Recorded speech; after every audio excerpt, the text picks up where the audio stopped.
खबर उत्तर प्रदेश के चंदौली जनपद से है, जहां भारत माला परियोजना के अंतर्गत प्रभावी लोग अपने विभिन्न मार्गों को लेकर रेवासा बस्ती बचाओ संघर्ष समिति द्वारा पिछले कई महीनों से अनिश्चितकालीन आंदोलन जो क्रमिक भूख हड़ताल में तब्दील हो चुका है, गुरुवार को भी जारी रहा एवं भाकपा माले के पदाधिकारियों ने धरना स्थल पर सभा को संबोधित किया।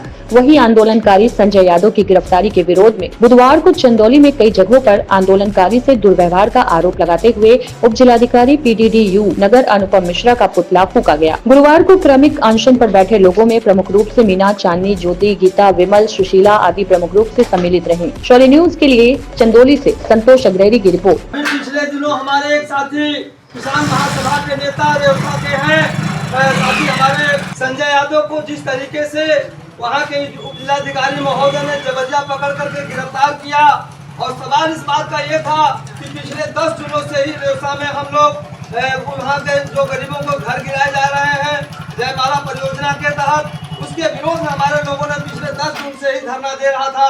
लेकिन अभी वहाँ के जो SDM है, मुगलसराय के SDM है, उनको मिश्रा के द्वारा जबरिया उनको गिरफ्तार कर लिया गया है, और कहते हुए एक ही मुकदमे, आप सोच सकते हैं कि एक ही मुकदमे में एक व्यक्ति को जमानत दी जाती है और हमारे साथी संजय यादव को गिरफ्तार करके जेल भेजा गया और एक व्यक्ति को जमानत दिया गया, दूसरे को उसमें जो है कहा गया, ये धमकी देते हुए उप जिलाधिकारी के द्वारा यह इतना अपमानजनक बात बोली गई, जेल में सड़ा देने तक की बात कही गई, जिसको लेकर के आज हम लोग पूरे चंदौली जिला के अंदर हमारी जिला कमेटी के तहत जो है उनको मिश्रा का पुतला दहन करने का कार्यक्रम लिया गया था। लेकिन अब एक तरह से कह लीजिए कि दुर्भाग्य है, चाहे जो भी कह लीजिए, आज हमारे बीच में प्रशासन के लोग हैं, मेरी गिरफ्तारी हो रही है। लेकिन आप एक बात जान लीजिए साथियों कि आज भले हमारी गिरफ्तारी हो रही है, लेकिन गिरफ्तारी सिर्फ हो रही है, हमारे आंदोलन की गिरफ्तारी नहीं हो रहा है। मैं आगे भी अपने कार्यक्रम को चलाते रहेंगे। अधिकारी जो दीनदयाल उपाध्याय नगर से SDM आते हैं और वो दुहाई देते हैं, लोग जाते हैं बचाने के लिए, वो तो एक दिन की समय नहीं लेते हैं और गिराने का ऐलान करके विरोधियों को, जो विरोध किए थे उनको पर लाठी चार्ज करना, मारना पीटना शुरू किए।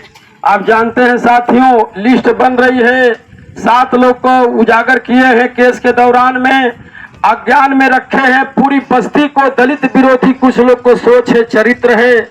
अब ये जितनी गार्जियन हैं, जितने बच्चे हैं, सबको लिस्ट में नाम डालना चाहते हैं, और इसको बोलते हैं, कम्युनिस्ट पार्टी कहता है कि दमन का रास्ता सरकार SDM लिया हुआ है।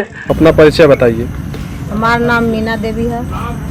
हम भूख हड़ताल पर बैठल ही जाए, भूख हड़ताल पर एकरे बदे बैठल ही जाए कि हमन के संजय नेता पर जितना केस लगल है उतना फर्जी मुकदमा सब वापस हो जाए। हमन के बच्चन पर बहुत धारा लगल है, वो सब वापस ले ले SDM साहब।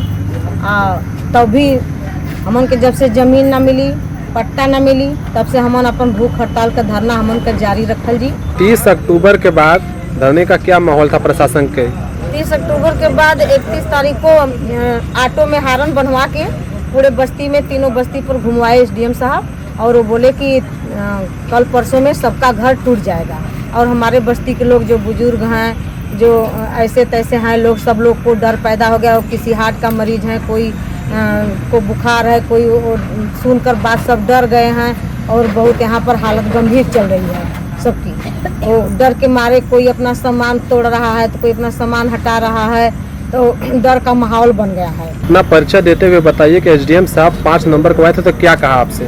हमारा नाम सरोज देवी है, ग्राम रेखा के निवासी है। SDM साहब आए धरना स्थल पर, तो कहने कि हम धरना हटा लीजिए, तब हम संजय यादव को छोड़ देंगे, बाइज्जत बरी कर देंगे, अभी के अभी बाइज्जत बरी कर देंगे। फिर कहे कि हम 17 तारीख को आएंगे और सबके घरों पर हम नंबर चिपका के जाएंगे कि इतने इतने लोग का घर नंबर चिपका के जाएंगे, कितने इतने लोगों का घर तोड़ देंगे, किसी को मुआवजा नहीं देंगे, जो देने के पात्र में है उसको देंगे, नहीं देने के पात्र में है तो उसको हम मुआवजा नहीं देंगे। अब कहें कि जो देने के पात्र में है पट्टा, उनको हम पट्टा यगली तौर पर देंगे। ठीक है, जैसे हम बोल रहे हैं कि धरना खत्म कर दा, हम संजय यादव को छोड़ देवे, और ना धरना खत्म करबा तो 5 अथुका कहला कि कुल लैकन का धारा लगौले हुआ, धारा लगौले हुआ जेल ले जाए खातिर के, बंद करे खातिर के, और 20-20 हज़ार जुर्माना देवे खातिर के धारा लगौले। अपना नाम बताइए। नाम माधुरी, ग्राम रेसा। क्या कारण है कि आप लोग जो अनिश्चितकालीन धरना चल रहा था, आप लोग भूख हड़ताल पर बैठना पड़ा? धरना हमारा 5 महीना पूरा होने जा रहा है। 15 तारीख को 5 महीना पूरा हो जाएगा। शांतिपूर्वक हम लोग धरना अपना चला रहे थे। बीच में जो है कि एक दिन प्रशासन लेकर के आए लोग घर तोड़ने के लिए। आंसू जो है उधर पेंट वेंट बेचते हैं, तो उन्होंने बोला हम लोगों को फ़ोन करके कि आइए यहाँ पर, हमारा सब सामान इस पर फाइल वाइल है, दब जा रहा है, प्रशासन हमको निकालने नहीं दे रही है फाइल वाइल। तो हम लोग ने सोचा कि चलो उनको 1 दिन का मोहलत मांग लेते हैं। तो प्रशासन बोली कि 1 घंटे की मोहलत नहीं मिलेगी। तो हम लोग कहें कि नहीं सर लेने दीजिए, तो बोल रहे थे कि नहीं मिलेगा ही नहीं मोहलत। हम लोग वहीं पर बैठे थे सब महिलाएं।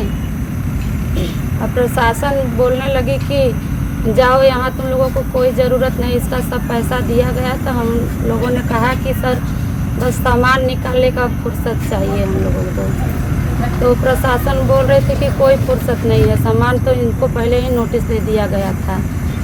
तो हम लोग बस टाइम ही मांग रहे थे और कुछ हम लोगों का मुद्दा नहीं था। इतने में वो लोग हटे नहीं पीछे, हम लोग भी वहीं थे। हम लोग सोचे कि इनका सामान निकल जाए। जब सामान निकलने लगा तो हम लोग बैठे थे वहाँ पर। फिर बोले कि लिखित तौर से हमको जो है कि बताइए किस दिन टूटेगा। लिखित तो हम लोग देने के लिए तैयार भी हुए, लिखित सही ढंग से हो गया। उतने में प्रशासन पता नहीं क्या उन लोगों को बोले कि तीनों बस्ती तोड़ने का लिखित दे दीजिए। तो तीनों बस्ती कैसे टूटेगा? हम दलित हैं, हमारे पास न तो एक बिस्सा ज़मीन भी नहीं है, तो हम लोग कैसे प्रशासन को ये अनुमति दे दे कि नहीं वो तोड़ेंगे। तीनों मतलब एक ही दिन में तीनों बस्ती को ढाने की अनुमति मांग रहे थे। हम लोगों ने कहा कि नहीं, हमको अपने बस्ती पर नहीं तोड़ने देंगे। तो उतने में ही उठाने लगे बच्चों को, लड़कों को। संजय नेता जो यहाँ के थे, भाजपा माले के नेता हैं, वह भी हम लोगों के साथ मौजूद थे। उनको भी उठा करके वो लोग ले गए घसीटते। और हम लोगों को भी प्रशासन ने तो हाथ लगाया, जो कि प्रशासन महिला नहीं थी, प्रशासन के जो थे पुलिस वो सब हम लोगों को छूने लगे। नेकपाल और सब बहुत से सारे थे वहाँ पर, नेकपाल थे और एसडीएम भी साहब थे। एसडीएम साहब के ही कहने पर ये सब हम लोगों को उठाने लगे। बच्चे को भी घसीटने लगे, हम लोगों को भी घसीटने लगे।